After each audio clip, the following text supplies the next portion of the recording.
بسم اللہ الرحمن الرحیم۔ السلام علیکم۔ اپنے ہی بیٹے ظاہر جعفر نے والدین کا کچا چھٹا گول کر رکھ دیا۔ اس نے پولیس کو بہت ہی اہم بیان دیا ہے۔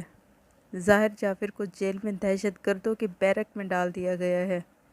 عصمت آدم اور ذاکر جعفر کے لیے جیل کی زمین بھی تنگ ہونا شروع ہو گئی ہے۔ اگر آپ کو لگتا ہے کہ میرا یوٹیوب چینل سبسکرائب کرنا چاہیے تو پلیز کر دیں اور ساتھ میں بیل آئیکن کے بٹن کو بھی دبا دیں تاکہ میری ویڈیوز آپ تک پہنچتی رہیں۔ سوشل میڈیا کے مطابق ظاہر جعفر نے بہت ہی اہم بیان دیا ہے جس میں انتہائی تہلکہ خیز انکشافات کیے ہیں۔ سب سے اہم چیز یہ ہے کہ اس کے والدین کو پہلے ہی پتہ تھا کہ ظاہر جعفر نور مقدم کا قتل کرنے والا ہے۔ ظاہر جعفر نے کہا ہے کہ وہ نور مقدم کو 2 سال سے جانتا ہے اور ہم دونوں ایک دوسرے کو بہت قریب سے جانتے ہیں۔ فیملیز بھی آپس میں ملتی جلتی ہیں۔ میں نور مقدم سے بہت محبت کرتا ہوں۔ 17 جولائی کو میرے والدین کراچی عید منانے کے لیے جاتے ہیں۔ مجھے کہتے ہیں کہ تم بھی ہمارے ساتھ چلو، مگر میں کہتا ہوں کہ نہیں، میں یہیں پر ہی رہوں گا۔ میرے والدین گھر سے ایک ملازم اپنے ساتھ کراچی لے کر چلے جاتے ہیں۔ پھر ہمارے پاس گھر میں 2 ملازم ہوتے ہیں، ایک وہ جو چوکیدار ہے جس کا نام افتخار ہے اور دوسرا ملازم خان سامہ ہے جس کا نام جمیل ہے۔ تو رات کو یہ دونوں گارڈ بن جاتے ہیں۔ 18 جولائی کو میرے بلانے پر میرے گھر آتی ہے نور مقدم۔ وہ میرے ساتھ آتی ہے اور 2 دن تک میرے ساتھ رہتی ہے۔ ہم دونوں اکٹھے تھے۔ میں نے کوشش کی کہ میں نور مقدم کو اپنے ساتھ شادی پر کنونس کر سکوں۔ میں نے نور کو بہت کنونس کرنے کی کوشش کی کہ میں تم سے محبت کرتا ہوں، ہم دونوں کو اس رشتے کو شادی میں بدل دینا چاہیے۔ مطلب ظاہر جعفر نور سے شادی کرنا چاہتا تھا۔ آگے ظاہر جعفر کہتا ہے، اس پر نور مقدم راضی نہیں ہوتی۔ میں نے نور کو بہت سمجھانے کی کوشش کی، پھر ہمارے درمیان تلخی ہو جاتی ہے اور تلخی جب حد سے زیادہ بڑھ جاتی ہے تو وہ وہاں سے بھاگنے کی کوشش کرتی ہے۔ پھر ظاہر جعفر کہتا ہے کہ نور مجھے دھمکی بھی دیتی ہے کہ میں تمہاری کرتوتیں پولیس کو بتا دوں گی اور تمہارے خلاف بیان بھی دوں گی جس کی وجہ سے تم ذلیل ہوگے۔ مطلب نور نے کہا کہ میں تمہیں ذلیل کروں گی۔ ظاہر جعفر کہتا ہے کہ پھر میں نے اس کے بعد اپنے والدین کو کال کی اور ان کو بتایا کہ نور نے مجھ سے شادی کرنے سے انکار کر دیا ہے، تو اب میں نور کو قتل کر کے اپنی زندگی میں آگے بڑھنے جا رہا ہوں، اپنی جان نور سے چھڑوانے جا رہا ہوں۔ اب یہ پوائنٹ تھا کہ جب ظاہر نے اپنے والدین کو کال کی اور کہہ رہا تھا کہ میں نور کو قتل کرنے جا رہا ہوں، تو اس ٹائم اس کے والدین کو کسی کو بھیج دینا چاہیے تھا اپنے بیٹے کو کنٹرول کروانے کے لیے، چاہے انہیں تھراپی ورکس والوں کو ہی بھیج دیتے اس ٹائم پر، لیکن انہوں نے ایسا نہیں کیا اور انہوں نے نور کو ظاہر جعفر کے ہاتھوں مرنے کے لیے چھوڑ دیا۔ پھر مجھے سمجھ نہیں آتی یہ کس بیس پہ کہتے ہیں کہ ہم نور کے والدین کے ساتھ کھڑے ہیں۔ خیر، اپنے والدین کو بتانے کے بعد ظاہر جعفر کہتا ہے کہ میں نے کک اور چوکیدار سے کہا کہ اندر کسی کو نہیں آنے دینا اور اس کے بعد میں نے دروازہ اندر سے بند کر دیا۔ پھر کہتا ہے کہ نور واش روم جاتی ہے اور وہاں سے چھلانگ مار دیتی ہے۔ آپ کو یاد ہوگا کہ تقریباً 4:30 بجے نور اوپر سے چھلانگ لگاتی ہے اور باہر نکلنے کی کوشش کرتی ہے اور اس کا چوکیدار اسے دروازہ نہیں کھولنے دیتا، تو پھر وہ خود کو گارڈ کے کیبن میں بند کر دیتی ہے۔ ظاہر جعفر پھر آتے ہیں اور اس کو بالوں سے گھسیٹتا ہوا اندر لے جاتا ہے۔ یہ اس ٹائم کا بتا رہا ہے شاید ظاہر جعفر کہ یہ واش روم سے چھلانگ لگا دیتی ہے۔ پھر ظاہر جعفر کہتا ہے کہ ہمارے درمیان پھر بہت شدید لڑائی ہو جاتی ہے، اتنی شدید ہو جاتی ہے کہ میں نور پر چاقو سے حملہ کرنا شروع کر دیتا ہوں۔ بہت بار میں نے نور پر چاقو سے حملہ کیا۔ نور نے مزاحمت کی لیکن میں بہت غصے میں تھا اور چاقو سے میں نے بہت حملے کیے جس سے وہ شدید زخمی ہو گئی، نڈھال ہو کر گر جاتی ہے اور پھر میں اس کا سر دھڑ سے الگ کر دیتا ہوں۔ پھر میں والد کو دوبارہ فون کرتا ہوں اور کہتا ہوں کہ میں نے نور کو ختم کر دیا ہے۔ اس پر باپ کہتا ہے کہ گھبراؤ نہیں، میں سارا معاملہ سنبھال لوں گا۔ میں سوچتی ہوں کہ کتنا شرم کا مقام ہے والد مطلب ذاکر جعفر کے لیے کہ یہ کوئی بات ہی نہیں ہے اس کے لیے، اپنے بیٹے کو کہہ رہے کہ گھبراؤ نہیں، میں سب سنبھالوں گا۔ مجھے سمجھ نہیں آتی کہ یہ کیسے اور کس منہ سے کہتے ہیں کہ ہم نور مقدم کے والدین کے ساتھ ہیں۔ جس نے جرم کیا اس کو سزا ملنی چاہیے۔ اور یہ ذاکر جعفر تو قتل ہونے سے بھی بچا سکتا تھا، لیکن اس نے کچھ نہیں کیا۔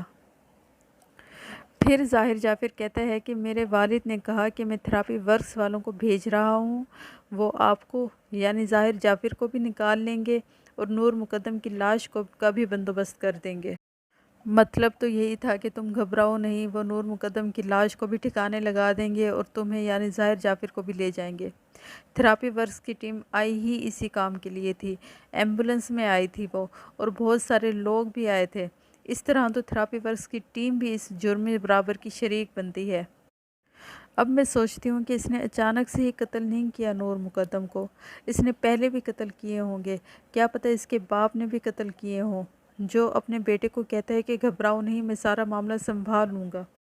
اب بیان میں یہ ظاہر جعفر اس بات کا بھی بار بار اعتراف کرتا ہے کہ نور مقدم کو میں مارنا نہیں چاہتا تھا، میں اس سے بہت محبت کرتا تھا، مجھے اس کے قتل کا بہت افسوس ہے، لیکن اس نے بے وفائی کی تھی جس کی وجہ سے مجھے اسے قتل کرنا پڑا، اور اس پر میں بہت زیادہ افسوس محسوس کرتا ہوں، میں بہت شرمندہ ہوں۔ اور کہتا ہے کہ قتل سے پہلے اس کا موبائل میں نے دوسرے کمرے میں چھپا دیا تھا۔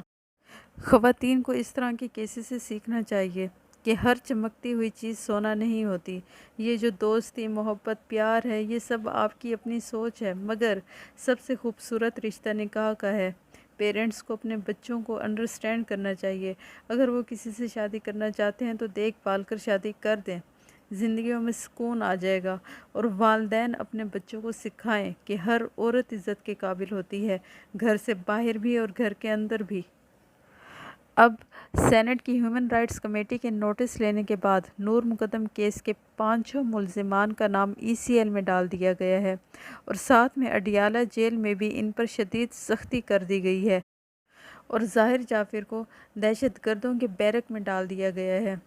یہ HSB ہوتی ہے، مینز ہائی سیکیورٹی بیرک۔ اس بیرک میں اس پر انتہائی زندگی تنگ کر دی گئی ہے۔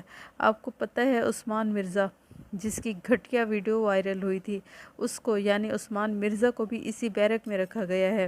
ظاہر کے والدین کو نارمل بیرک میں ہی رکھا گیا ہے، اور ان پر بھی اس کے مقابلے میں سختی کم ہے، مگر ان پر بھی سختی کی جا رہی ہے، اور ان سے ملنے کے لیے صرف پیر اور جمعرات کا دن رکھا گیا ہے۔ اب ذاکر جعفر اور عصمت آدم جی کے وکیل کہتے ہیں کہ ہمیں ہمارے کلائنٹ سے ملاقات نہیں کرنے دی جاتی، بس ہمارے صرف پیپرز اندر بھجوا دیے جاتے ہیں جو ہم سائن کے لیے لے کر جاتے ہیں، اور ہماری ان سے ملاقات ہی نہیں کرائی جاتی۔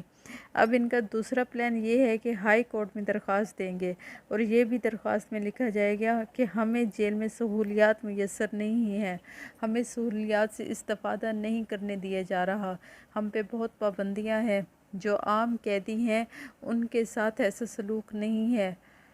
میں سوچتی ہوں کہ اس سے بھی برا سلوک ہونا چاہیے ان کے ساتھ، کیونکہ یہ نور کو بچا سکتے تھے، مگر انہوں نے نور کو نہیں بچایا۔ جعفر فیملی نے اپنے وکیل کو بھی تبدیل کر دیا ہے، اب ان کے دوسرے وکیل کا نام علی اشفاق ہے۔ اب ضمانت کی درخواست ہائی کورٹ میں انہوں نے جمع کروانی ہے، مگر اس ٹائم یہ نور مقدم کیس ہائی پروفائل کیس بن چکا ہے، تو میڈیا اور سول سوسائٹی کا بہت دباؤ ہے پورے کے پورے سسٹم پر، اور اس پر عمران خان صاحب نے بھی نوٹس لیا ہوا ہے۔ تو اس جعفر فیملی کا دوسرا پلان یہ ہے کہ کچھ روز انتظار کیا جائے، اور اس کے بعد معاملات جب ٹھنڈے ہوں تو اس کے بعد ضمانت کے لیے درخواست ہائی کورٹ میں دائر کی جائے۔ اب سوچنے کی بات یہ ہے کہ یہ معاملہ کس طرح ٹھنڈا ہوگا۔ روز بروز اس معاملے میں نئی نئی تحقیقات اور نئی باتیں سامنے آ رہی ہیں، اور روز بروز نئے شواہد سامنے آ رہے ہیں، اور اتنے زیادہ ثبوت ان کے خلاف اکٹھے ہو چکے ہیں کہ اب لگتا ہی نہیں ہے کہ یہ معاملہ ٹھنڈا ہوگا، اور یہ بھی نہیں لگتا کہ یہ لوگ آسانی سے باہر آ سکتے ہیں۔